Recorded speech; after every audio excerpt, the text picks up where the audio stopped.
물이 없으면 모든 것이 멈춥니다. 하지만 누군가 그 물을 멈출 수 있다면 지금부터 강물 뒤에 숨겨진 조용한 전쟁 이야기 들려드리겠습니다. 물은 생명의 시작이자 문명의 기반입니다. 고대 메소포타미아, 이집트, 인더스, 황허 문명까지 인류는 언제나 강을 따라 도시를 세우고 물을 따라 생존해왔습니다. 그런데 지금 이 물이 조용한 무기가 되고 있습니다. 강물 하나로 나라의 운명을 뒤바꾸는 시대, 지금 그 이야기를 해보려 합니다. 그 중심에는 메콩강이 있습니다. 동남아시아의 젖줄로 불리는 이 강은 티베트 고원에서 발원해 중국, 미얀마, 라오스, 태국, 캄보디아, 베트남을 거쳐 남중국해로 흘러갑니다. 길이는 약 4,350km. 이 강을 따라 약 6천만 명이 살아가며 농업, 업, 식수, 전력, 교통 등 생활의 모든 부분이 이 강물에 달려 있습니다. 그런데 메콩강 상류 약 20%는 중국의 영토입니다. 중국은 이 지역을 란창강이라고 부르고 현재까지 11개의 대형 댐을 건설했습니다. 대표적인 댐인 샤오완댐과 누오저두댐은 각각 수천 메가와트의 발전 용량을 자랑합니다. 하지만 이 댐들은 단순한 발전소가 아닙니다. 중국은 이 댐들을 통해 하류로 흐르는 물의 양을 정치적으로 조절할 수 있게 되었습니다. 중국이 댐을 잠그면 하류 국가는 가뭄에 시달리고 갑자기 방류하면 예고 없이 홍수가 발생합니다.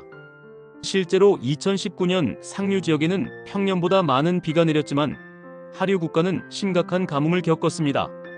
미국의 분석기관 아이즈 아너스는 위성 자료를 통해 중국이 물을 고의로 가둔 정황을 발표했습니다. 상류는 풍부한 수량을 유지한 반면 하류는 강바닥이 드러날 정도로 말랐습니다. 이건 단순한 기후 문제가 아니라 의도적인 통제였습니다. 그 결과는 심각했습니다. 세계적인 쌀 생산지인 베트남 메콩 델타는 염수 침투로 농지가 사라지고 강의 퇴적물 차단으로 토양이 메말라갔습니다.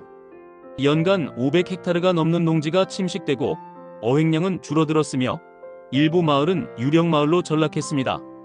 생계 수단을 잃은 주민들은 고향을 떠날 수밖에 없었습니다. 생태계 붕괴는 단순한 자연재해가 아니라 인간의 의사에 따라 결정된 결과였습니다. 하지만 이보다 더 큰 문제는 중국이 이 물 사용에 대한 정보를 공유하지 않는다는 점입니다. 수위, 방류량, 강수량 같은 핵심 데이터는 비공개이며 중국은 란창 메콩 협력체라는 협의체를 통해 제한적인 정보만 제공하고 있습니다. 이는 사실상 협력이 아닌 통제입니다. 중국이 물을 쥐고 다른 국가는 그것을 바라보는 구조입니다. 이처럼 물을 무기로 삼아 외교적 우위를 점하려는 전략을 수권 외교라고 부릅니다. 돈과 무기가 아니라 자원을 통해 상대국의 외교 경제를 압박하는 방식입니다. 중국은 메콩강을 통해 이 전략을 현실화하고 있습니다.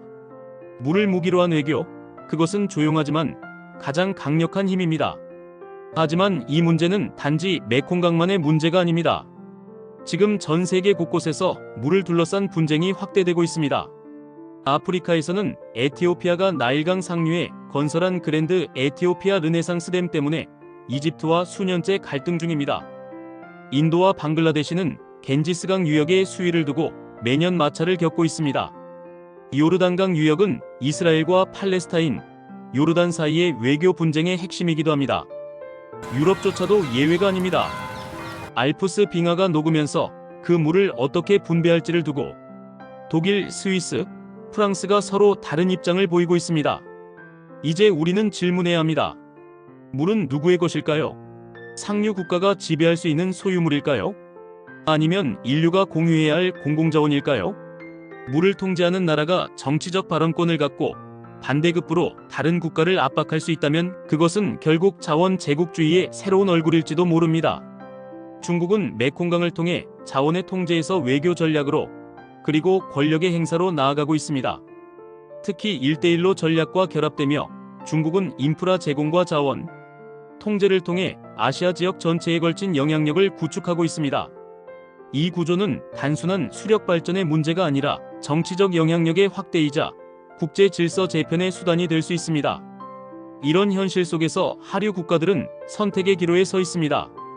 국제사회에 도움을 요청할 것인가, 아니면 독자적인 수자원 전략을 개발할 것인가. 미국과 일본은 위성 감시 체계와 수자원 협력을 강화하며 중국 견제에 나섰고 EU와 호주 역시 동남아의 수자원 관리 지원에 관심을 보이고 있습니다.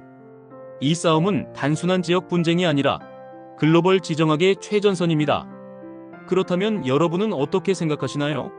만약 당신이 캄보디아의 농부라면, 라오스의 어민이라면 하늘에서 비가 오는데도 물이 도달하지 않는 현실을 받아들일 수 있겠습니까? 강물이 흐르지 않는 것은 자연의 재앙일까요? 아니면 인간이 만든 전략일까요?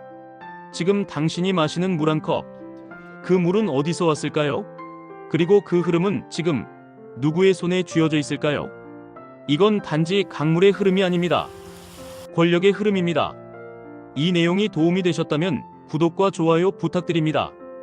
다음에 더 재미있는 이야기로 찾아오겠습니다. 감사합니다.